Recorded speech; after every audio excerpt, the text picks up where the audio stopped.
¿Qué significa la vida para nosotros, la gente común? Principalmente nos imaginamos a una persona o algo parecido a ella, los llamados humanoides. La vida también incluye árboles, animales, seres marinos y nuestras plantas de interior.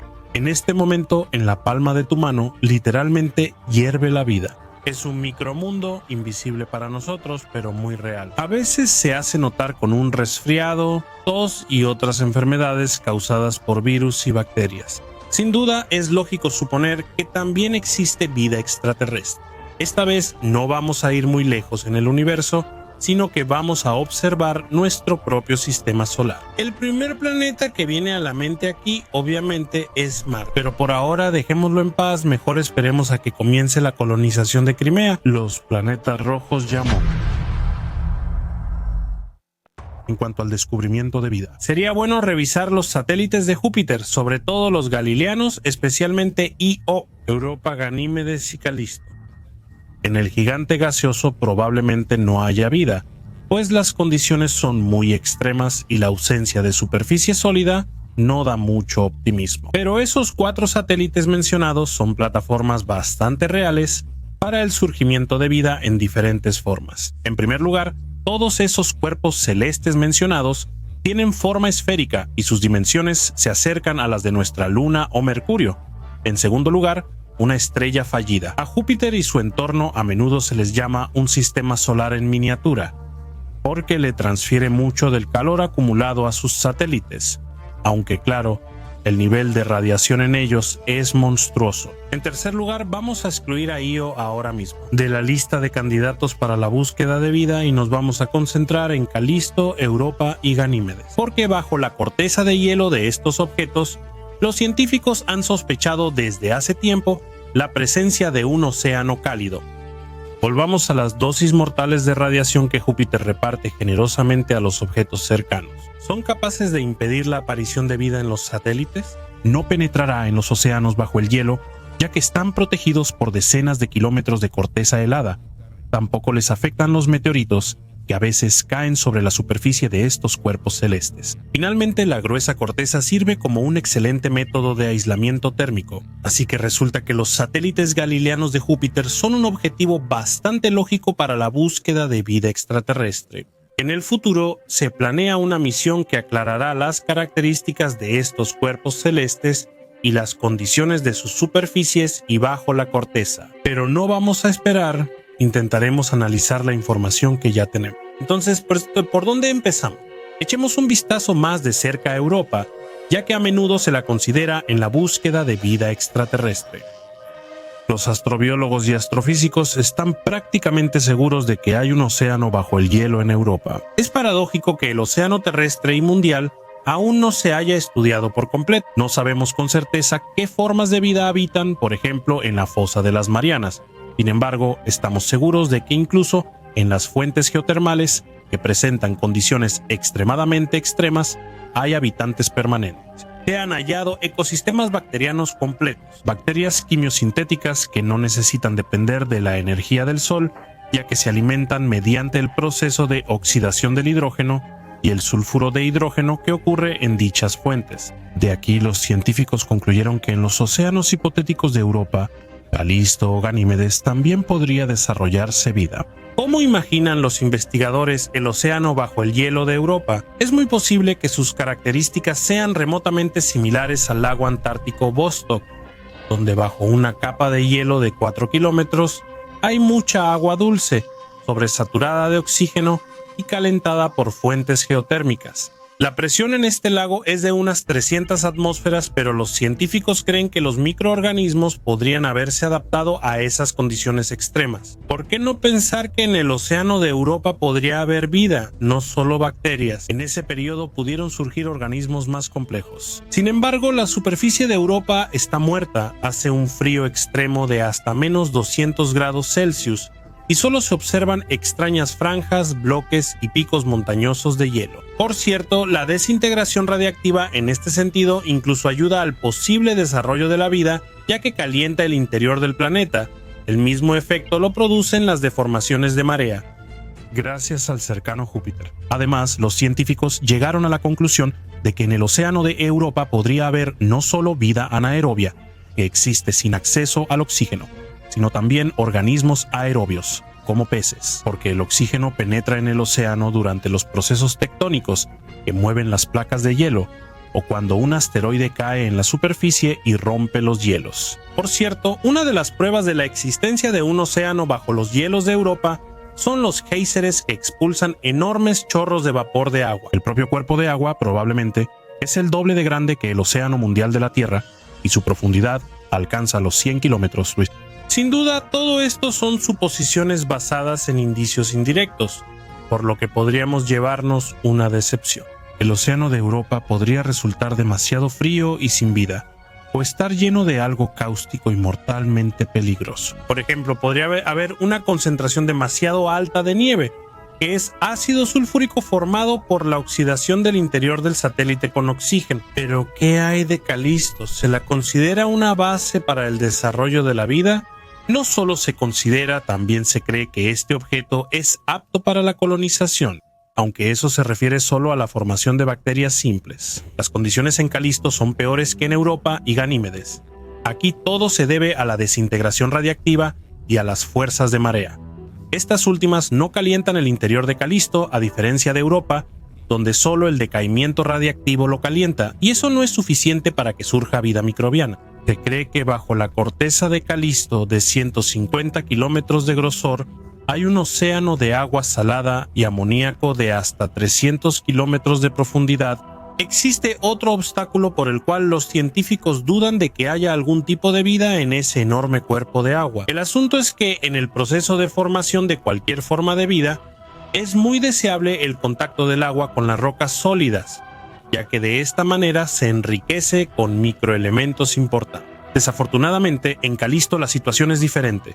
Su interior está compuesto principalmente de hielo, que se encuentra bajo una presión increíble. ¿Por qué Calisto se considera un objeto para la colonización junto con Marte? El asunto es que el satélite está fuera del cinturón de radiación de Europa, que en cualquier caso puede servir como base para el procesamiento y la producción de combustible, así como un lugar desde donde los transbordadores despegarán hacia ubicaciones más lejanas. La estabilidad geológica de Callisto en este sentido es una ventaja adicional. Y por último, Ganímedes, ¿por qué está incluido en la lista de objetos con potencial de vida extraterrestre? Este satélite se parece más a un planeta porque es bastante grande, tiene un radio 8 veces mayor que el de Mercurio y es 2 veces más pesado que la Luna. En la superficie de Ganímedes hace un frío extremo, 166 grados, pero su interior, por desintegración nuclear, puede estar muy caliente. ¿De dónde tenemos esta información? Nos la proporcionó la nave Galileo. Según sus investigaciones, Ganímedes tiene un océano salado bajo una capa de hielo de 200 kilómetros de grosor. Se cree que este cuerpo de agua es estratificado y contiene varios tipos de hielo, cuya formación solo es posible bajo ciertas temperaturas y niveles de presión.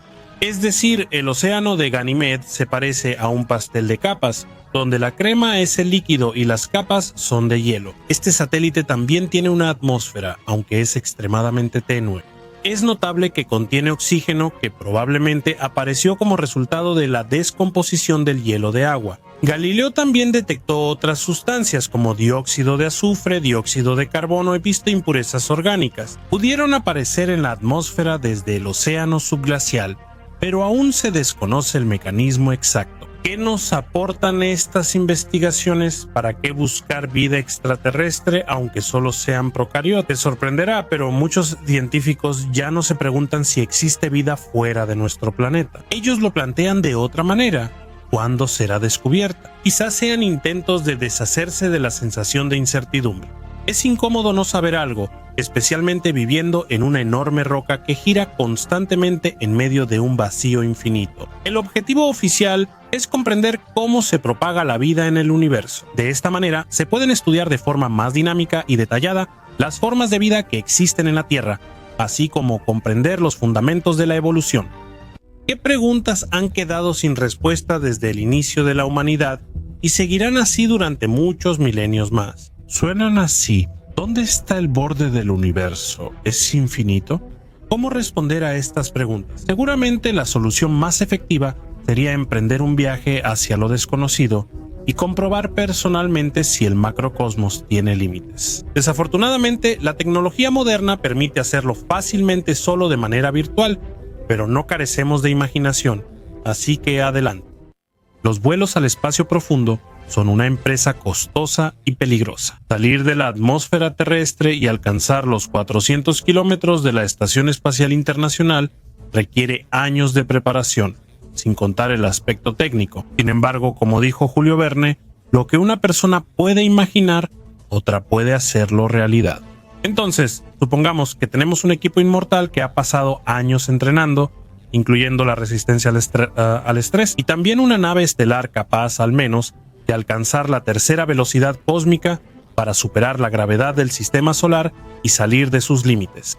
La tercera velocidad cósmica es de unos 16.6 kilómetros por segundo. Actualmente esa velocidad la alcanzan las ondas que salen más allá de la heliosfera. El transbordador interestelar debe contar con motores iónicos, termonucleares, atómicos, de impulso y de plasma, y posiblemente con velas solares. Para la supervivencia de los astronautas en condiciones de intensa radiación cósmica, es necesario implementar pantallas protectoras y otras tecnologías de protección. Aún no se ha construido una nave así, pero imaginemos que todo está listo para los vuelos interestelares. Ya contamos con sistemas perfectos de soporte vital y control de temperatura, medios de comunicación avanzados, una fuente de energía inagotable y una armadura confiable contra la radiación de fondo. Como decía Yuri Gagarin, vámonos.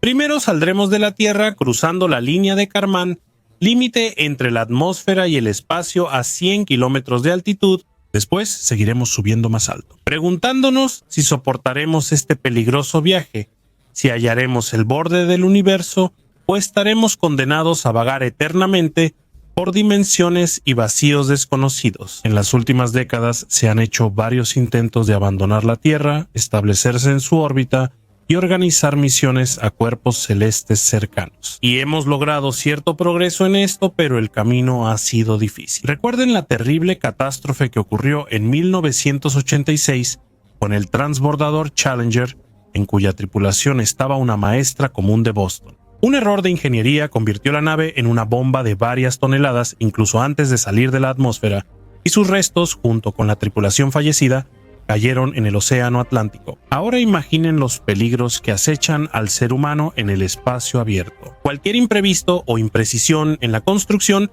llevará al fracaso total de la misión y a la inevitable muerte de las personas. Pero ya es tarde para lamentarse.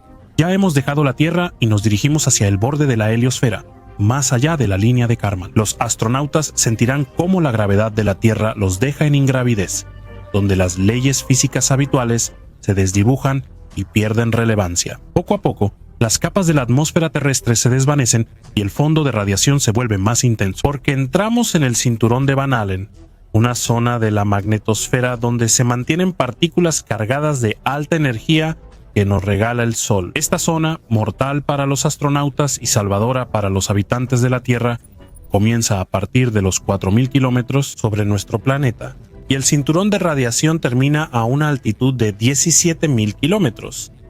Los valores son aproximados, ya que las capas no tienen límites definidos. El transbordador espacial atravesará esta capa relativamente rápido y se dirigirá hacia la salida de la heliosfera, una esfera imaginaria compuesta de plasma del viento solar que protege nuestro sistema de los peligros del espacio abierto. En el trayecto deberá volar 18 millones de kilómetros. Veremos cuerpos celestes vecinos que antes solo se observaban a través de telescopios o por medio de sondas. Desde Marte hasta Neptuno, atravesaremos el cinturón de asteroides que se encuentra entre el planeta rojo y Júpiter, donde aprenderemos a maniobrar con destreza. Y eso es solo el inicio, porque más allá de Neptuno se oculta un verdadero monstruo. El cinturón de Kuiper es 200 veces más masivo y 20 veces más ancho que el que acabamos de atravesar. Pero la prueba que espera a los astronautas más adelante, si no la superan con éxito, podría convertirse en un trágico final para el viaje. Ese es el límite de la onda de choque,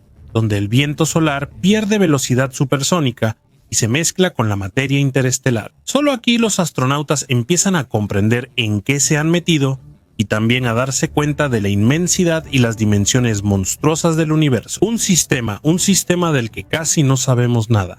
El viento solar que entra en el espacio interestelar. En cuanto a escala, se puede comparar con si liberaras el contenido de una jeringa común en una piscina del tamaño de Saturno. La temperatura en el borde de la heliosfera es mucho más alta que en la superficie del Sol, así que el impacto será bastante fuerte. Pero supongamos que los sistemas de enfriamiento y protección de la nave no fallaron, y el transbordador con los astronautas vivos salió más allá de esta capa protectora. Por cierto, sin la heliosfera, la vida en la Tierra difícilmente habría surgido por la exposición directa a rayos cósmicos. ¿Y qué sigue?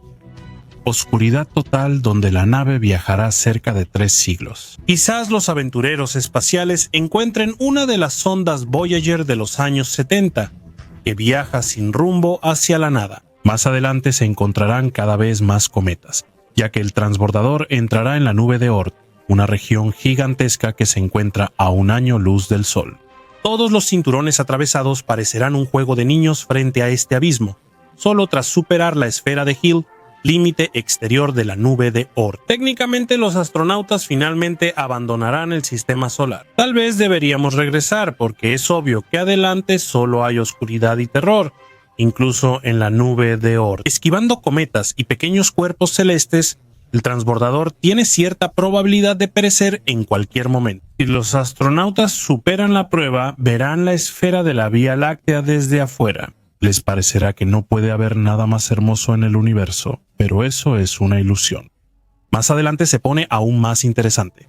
¿Quieren que enumeremos qué fenómenos u objetos en el camino hacia el borde del universo pueden matarlos? Asteroides, cometas, púlsares.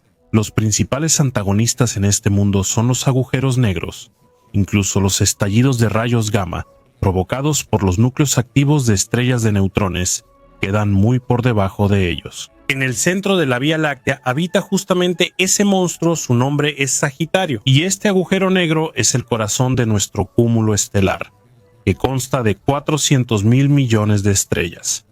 Su masa es de 4 millones de soles, y su tamaño es como todo el sistema solar. ¿Qué hacer si a los astronautas como a Matthew McConaughey de Interestelar les da curiosidad y quieren acercarse al prototipo de Gargantúa para observarlo bien? Es mejor alejar esos pensamientos peligrosos y pisar el acelerador a fondo. No está comprobado que en la boca de un agujero negro haya un agujero de gusano. Es probable que si la radiación no destruye la nave, las altas temperaturas lo hagan. Nadie puede predecir qué sucederá más allá del horizonte de sucesos, ni cómo se ve en la práctica el concepto de espaguetificación. Y así los astronautas se encuentran fuera de su galaxia natal, más allá de la Vía Láctea. La nave espacial espera miríadas de supercúmulos estelares y cúmulos individuales.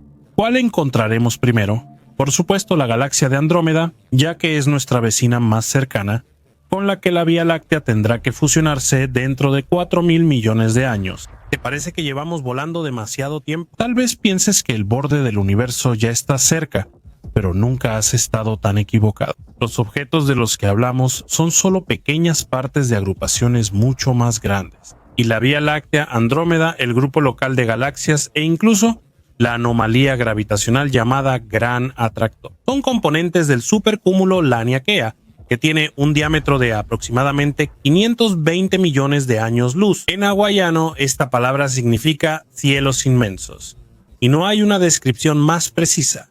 Eso es solo nuestro supercúmulo. Los astrónomos calculan que existen unas 100 de estas grandes estructuras en un radio de 1.000 millones de años luz alrededor de la Tierra. ¿Imaginan las vastedades que cruzarán los astronautas buscando los límites del universo? Dentro de los supercúmulos se encontrarán con cientos de agujeros negros que absorben todo lo que cae bajo su influencia, explosiones de supernovas, así como grandes vacíos llamados voids, de los cuales de vez en cuando nos llegan sonidos siniestros.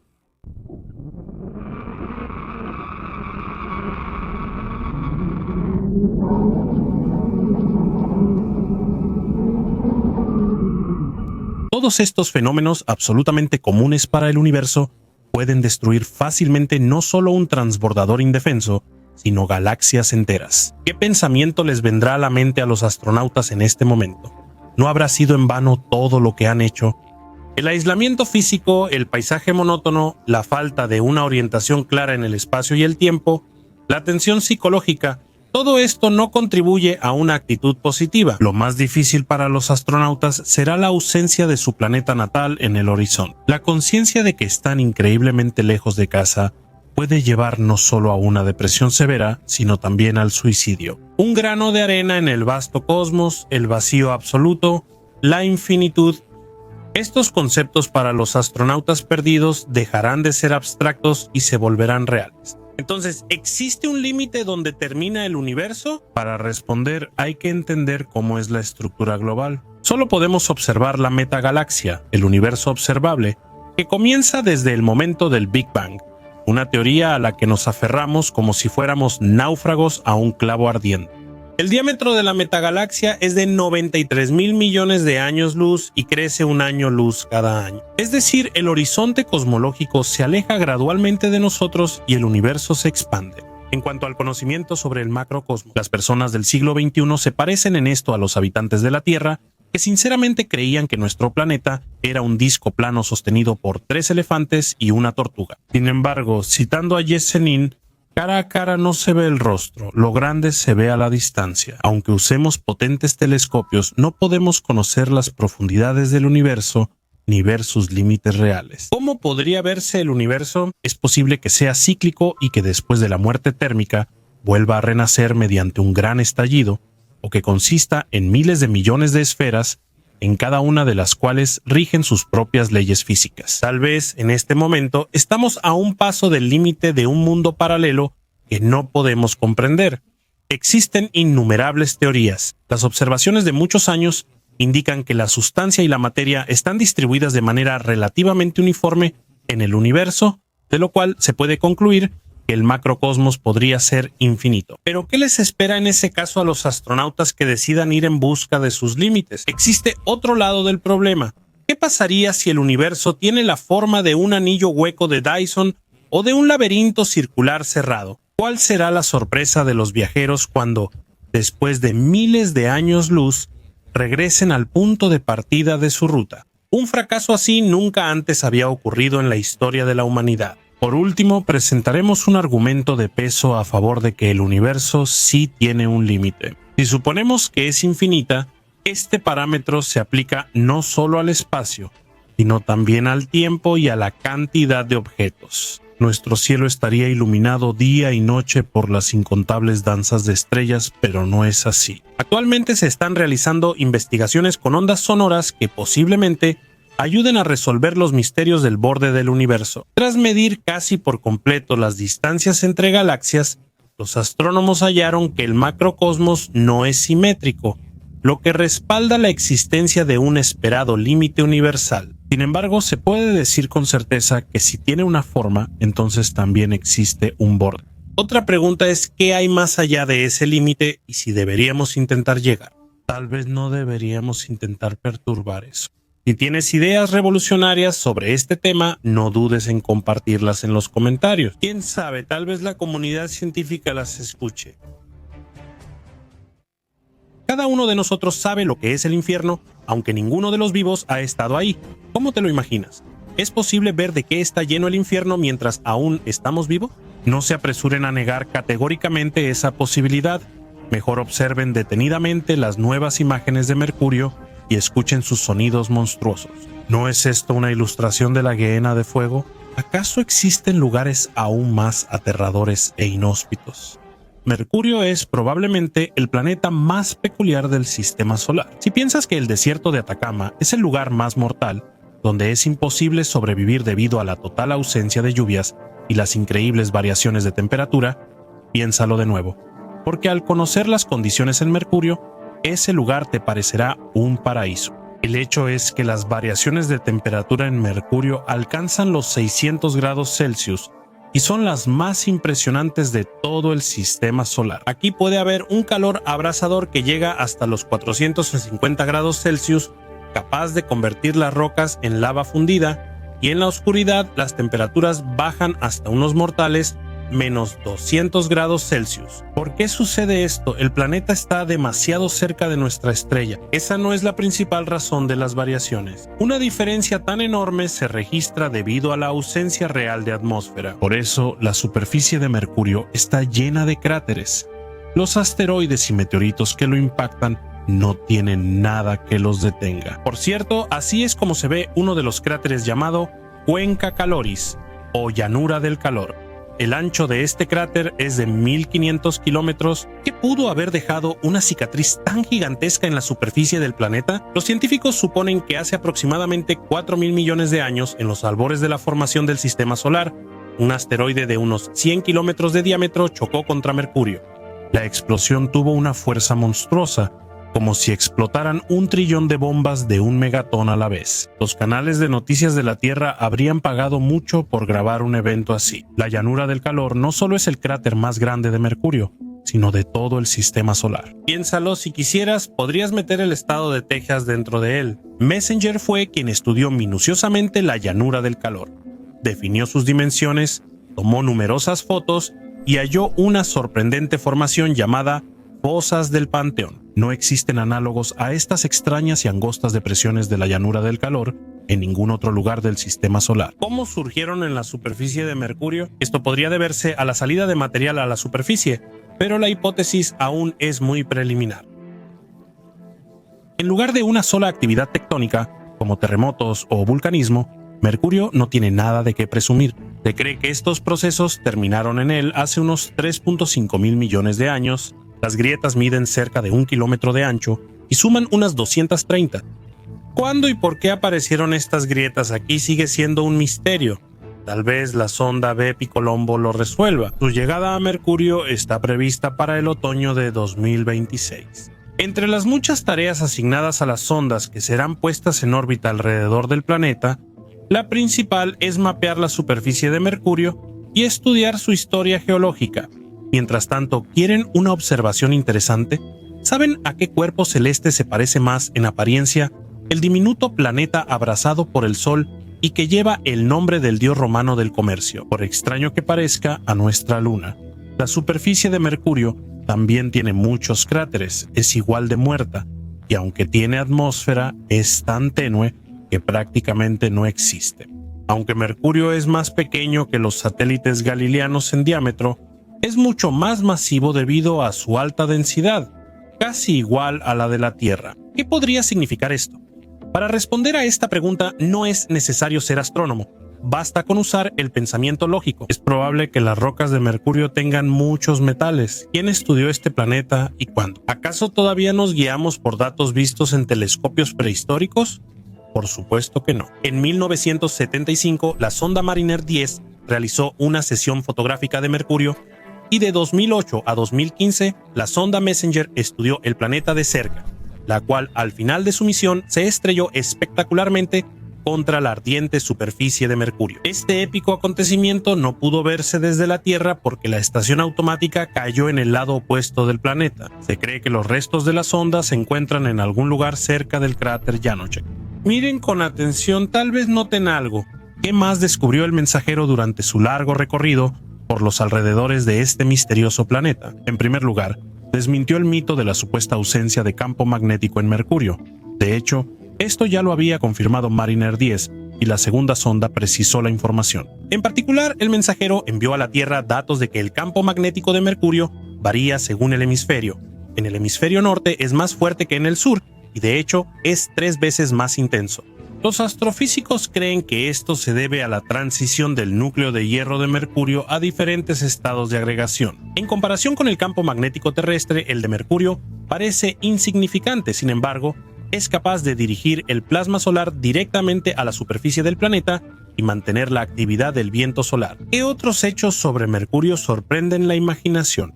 Sin duda es la velocidad de su rotación alrededor de su estrella madre y la duración del día en este planeta. Así que el año mercuriano equivale a 88 días terrestres. Esto significa que el planeta gira alrededor del Sol a 180.000 km/s. Para comparar, la Tierra orbita su estrella madre a una velocidad de 107.000 km por hora recorriendo un poco más de 2.5 millones de kilómetros al día. Un día en Mercurio equivale a su año. Los astrónomos explican este fenómeno único por la influencia de las mareas de nuestra estrella. Aunque Mercurio tiene condiciones extremadamente desfavorables, se cree que en su superficie pueden existir depósitos de hielo. De hecho, las investigaciones por radar de las regiones cercanas a los polos lo demuestran claramente. ¿De dónde vendría el hielo en la ardiente superficie del planeta? Se cree que la culpa la tienen los cometas que a veces visitan Mercurio. El agua de estos visitantes con cola se evapora a temperaturas extremas, pero parte aún llega a los cráteres en sombra perpetua de Mercurio. En estos sitios oscuros, ningún rayo de sol ha entrado en miles de millones de años, lo que permite que el hielo se conserve indefinidamente. Se supone que los cráteres de sombra perpetua se encuentran en la llamada zona oscura cerca de los polos, donde, debido a las características de rotación del planeta, nunca llega la luz. ¿Sabías que en Mercurio incluso se pueden ver milagros bíblicos con tus propios ojos? Aquí se presentan los efectos de Josué, un personaje que, según las leyendas religiosas, una vez detuvo el curso del sol en Mercurio. Este milagro se volvió realidad. Nuestra estrella en el cielo de Mercurio actúa de forma inusual. Al principio describe un arco en el cielo como en la Tierra. Luego, tras el amanecer, se detiene. Esto pasa en ciertas latitudes. Después regresa y se pone en el mismo punto donde salió. Este periodo es breve, pero sucede. Si estuviéramos en la superficie de Mercurio, no creeríamos lo que ven nuestros propios ojos. ¿No les asustaron las características de este mundo tan extraño? A nosotros, la verdad, nos ponen en alerta, igual que los sonidos que emite Mercurio. Sí, no escucharon mal, se generó una pista que caracteriza la voz mercuriana. Es algo tranquilizante, pero al mismo tiempo inquietante y retumbante. Así es como los aparatos sensibles perciben el sonido de la atmósfera y el interior del planeta.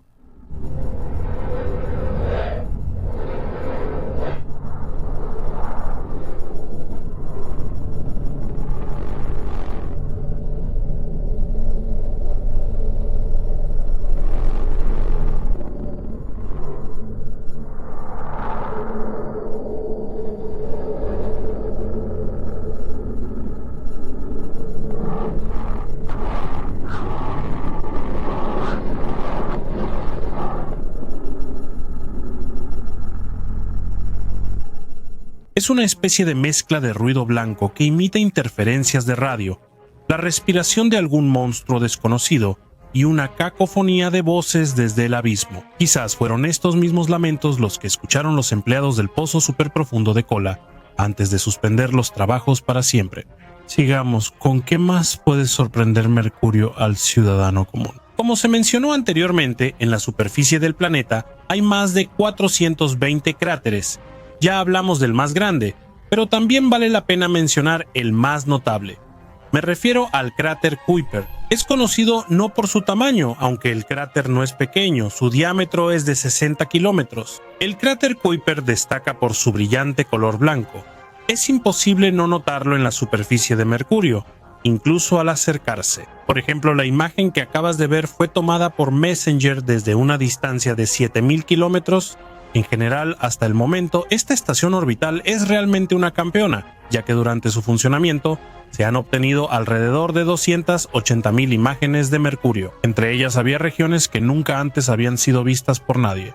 Además, Messenger se acercó más que nadie al planeta. La distancia mínima de acercamiento era de aproximadamente 230 kilómetros, lo que es casi el doble de cerca que la Estación Espacial Internacional respecto a la Tierra y 100 kilómetros más cerca que Mariner 10. ¿Ustedes qué piensan? ¿Se puede sobrevivir en este infierno?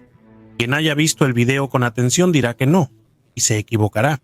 Se van a sorprender, pero Mercurio es uno de los candidatos para la terraformación, o al menos la colonización, aunque claro, no está ni cerca de ser la primera opción, porque para una terraformación de calidad, primero habría que mover la órbita de Mercurio unos 30 millones de kilómetros más lejos del Sol, y además realizar un bombardeo de asteroides de alta precisión.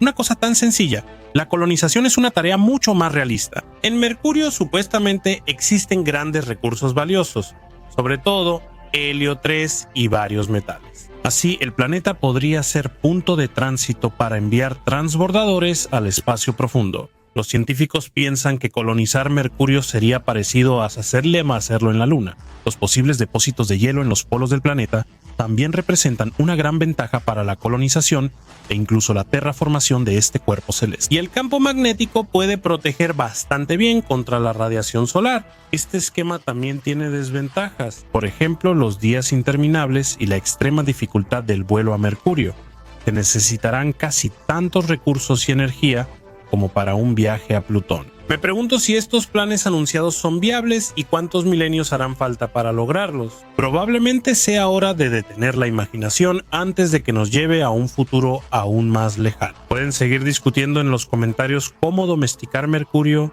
y qué resultaría de eso.